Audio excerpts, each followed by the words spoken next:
সুপ্রিয় দর্শক, আসসালামু আলাইকুম। আজকে আমি রুবেল ভাইয়ের সাথে কথা বলবো। রুবেল ভাই, কি নিতেছ? আর গোবরের সারের উপকারিতা জানো?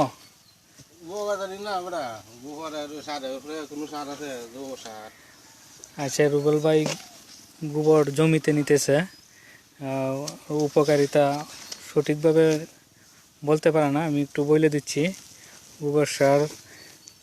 গোবর সারকে আমরা গোবর সার বা জৈব সার বলে থাকি। জৈব সার ব্যবহারের ফলে মাটিতে জৈব পদার্থের পরিমাণ বাড়ে।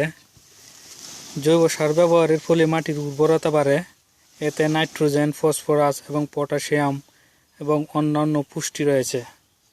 ফলে ফসলের প্রধান খাদ্য উপাদানগুলোর ঘাটতি পূরণ করে, মাটির কাঠামো এবং গুণগত মান উন্নত করে, যার ফলে ফসল ভালো হয়।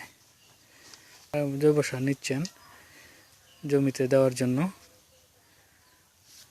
ওকে, সবাই ভালো থাকবেন। আসসালামু আলাইকুম।